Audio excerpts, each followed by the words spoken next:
Shalom. Berikut adalah video penjelasan tentang materi serta pembahasan soal tema 2 subtema 1 pembelajaran 1 sampai dengan 3. Mencari informasi penting dari teks muatan bahasa Indonesia. Informasi adalah sekumpulan fakta yang menggambarkan sebuah peristiwa atau kejadian tertentu. Informasi dapat membuat seseorang mengetahui dan memahami sesuatu.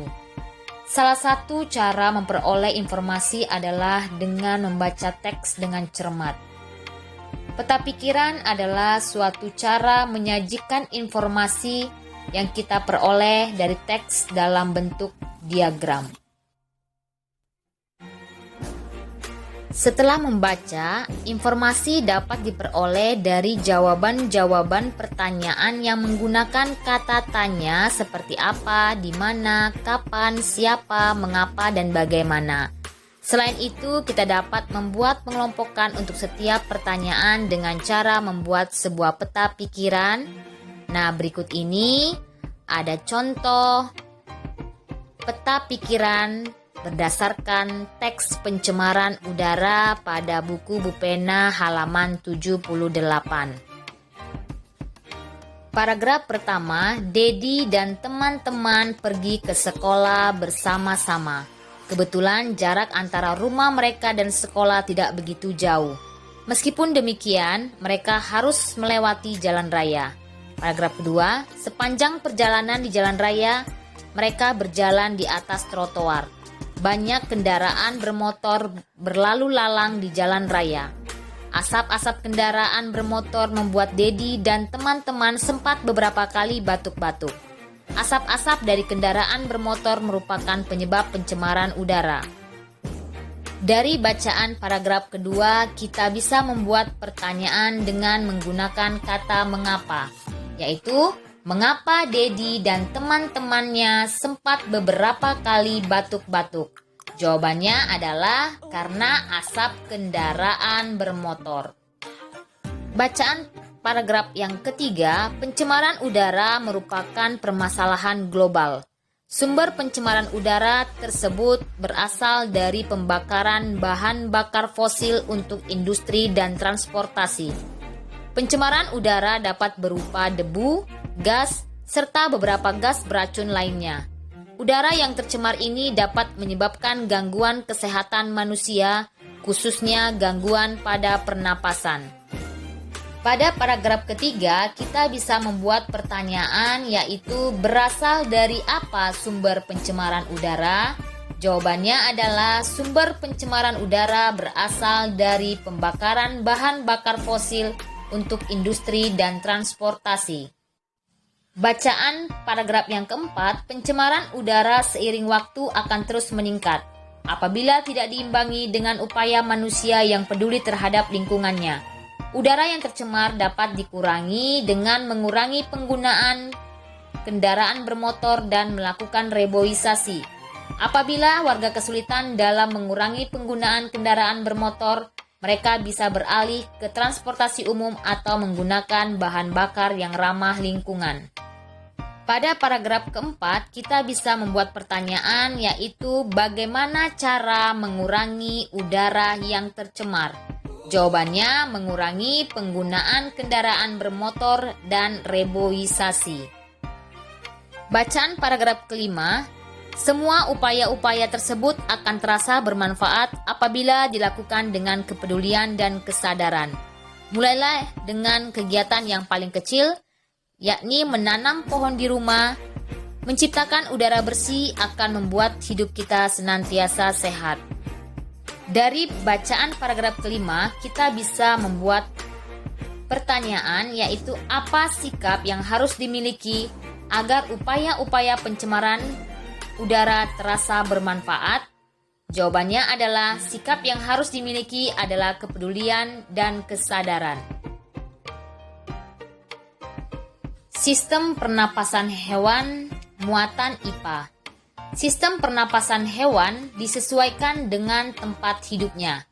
Yang pertama adalah cacing tanah. Sistem pernapasan cacing tanah adalah bernafas dengan menggunakan permukaan kulit yang basah dan berlendir. Kemudian kedua, serangga bernapas dengan menggunakan trakea. Trakea merupakan saluran-saluran halus yang bercabang dan tersebar di seluruh tubuh serangga. Cara bernapasnya adalah oksigen masuk melalui lubang yang disebut dengan stigma, lalu diedarkan melalui trakea ke seluruh tubuh. Ketiga adalah ikan. Ikan bernapas dengan menggunakan insang. Insang merupakan lembaran-lembaran tipis. Air yang mengandung oksigen akan masuk melalui mulut ikan. Mulut ikan akan tertutup dan air akan mengalir ke bagian insang yang terbuka. Nah, disitulah terjadi pertukaran oksigen dengan karbon dioksida. Yang keempat adalah amfibi. Contohnya katak. Amfibi merupakan hewan yang memiliki dua tahap hidup, di air kemudian di darat. Saat berada di air dalam bentuk atau dalam fase berwudu atau kecebong, amfibi bernapas dengan menggunakan insang. Kemudian saat di darat, katak dewasa bernapas dengan menggunakan paru-paru dan kulit. Yang kelima adalah bangsa reptil. Contoh bangsa reptil atau hewan melata ini adalah seperti ular, kura-kura, penyu, buaya, dan lain sebagainya. Bangsa reptil atau hewan melata bernapas dengan menggunakan paru-paru. Cara bernapasnya adalah oksigen masuk melalui hidung, kemudian ke tenggorokan, lalu ke paru-paru. Yang keenam adalah bangsa burung. Burung bernapas menggunakan paru-paru. Pernapasan burung juga dibantu oleh pundi-pundi udara. Pundi-pundi udara ini berfungsi untuk menyimpan udara. Jadi pada saat terbang, burung tidak bernapas menggunakan hidungnya, melainkan menggunakan udara yang tersimpan di pundi-pundi udara. Yang ketujuh adalah mamalia. Mamalia itu bernapas menggunakan paru-paru. Contoh yang termasuk hewan mamalia adalah sapi, kerbau, harimau, kuda, kambing, dan lain sebagainya. Sedangkan hewan mamalia yang hidup di air yaitu contohnya lumba-lumba dan paus. Cara bernapas mamalia itu adalah oksigen masuk melalui lubang hidung, kemudian diteruskan ke tenggorokan, lalu ke paru-paru. Sedangkan mamalia yang hidup di air itu bernapas dengan cara memunculkan diri ke permukaan air secara berkala untuk mengambil udara. Alat-alat pernapasan pada manusia dan fungsinya. Alat pernapasan manusia adalah paru-paru. Perhatikan alur pernapasan manusia berikut. Udara masuk ke tubuh yang berupa oksigen atau O2 itu masuk melalui rongga hidung, kemudian ke trakea, lalu ke paru-paru, di mana paru-paru terdiri atas 3 bagian yaitu bronkus, bronchiolus, dan alveolus.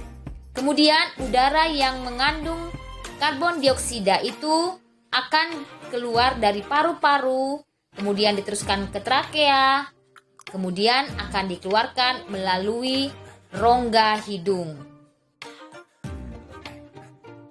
Perhatikan bagian-bagian tubuh yang berperan dalam pernapasan serta fungsinya. Yang pertama adalah hidung. Fungsi dari hidung adalah penyaring debu atau kotoran yang berasal dari udara. Nah, di mana di hidung ini terdapat bulu-bulu hidung ya, atau rambut hidung ya. Kemudian di hidung juga terjadi penyesuaian suhu dan kelembapan udara untuk memudahkan proses penyebaran gas dalam tubuh. Yang kedua, trakea atau tenggorokan. merupakan penghubung antara bagian hidung dan paru-paru. Penyaringan kembali udara yang masuk dan mengantarkan udara tersebut ke paru-paru. Itu fungsi dari trakea.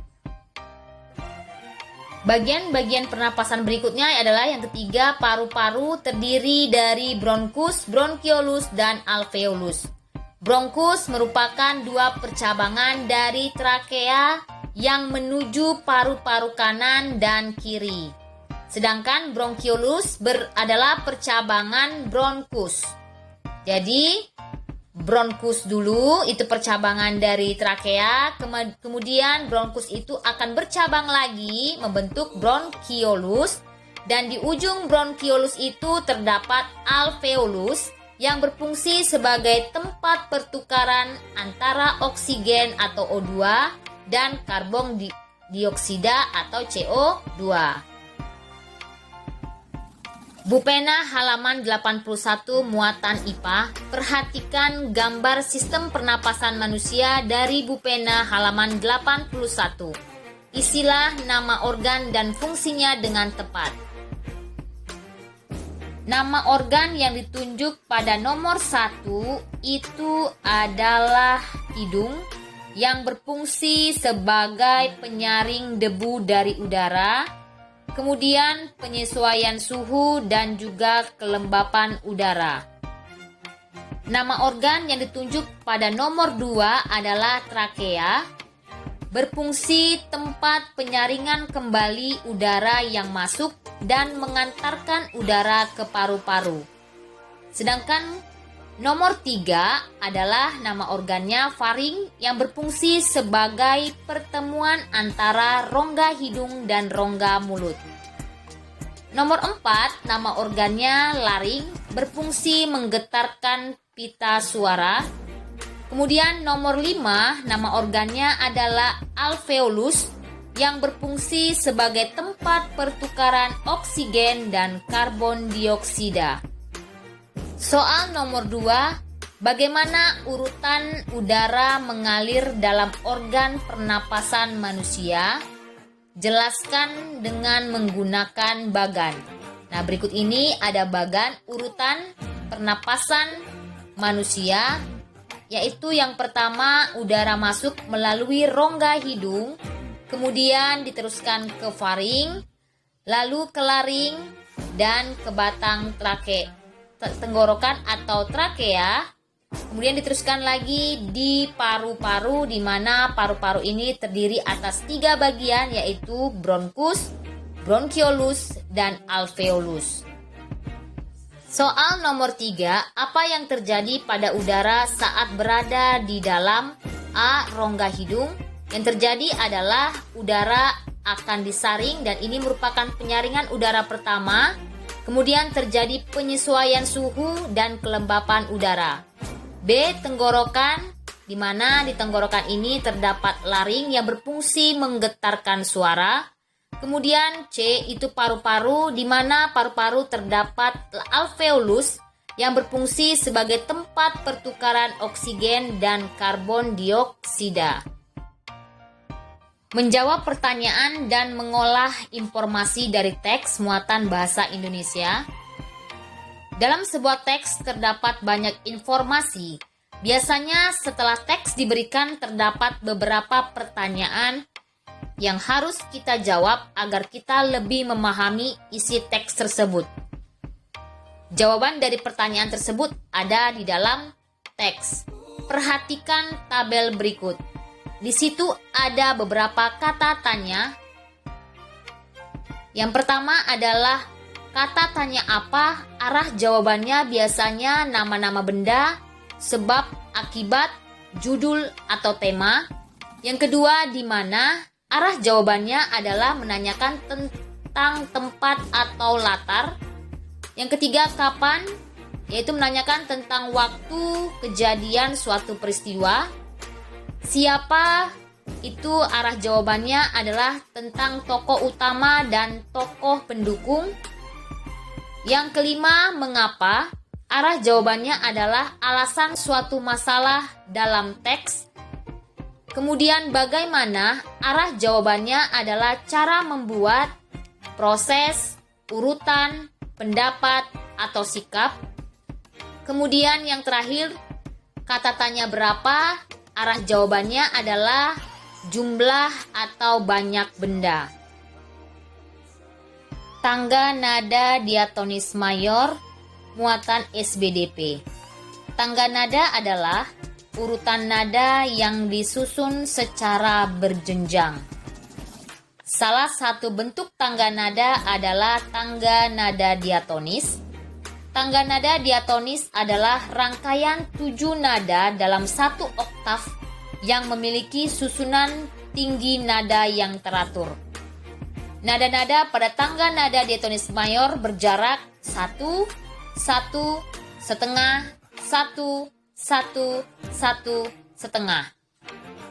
Ciri-ciri lagu dengan tangga nada diatonis mayor yang pertama bersifat riang gembira dan bersemangat.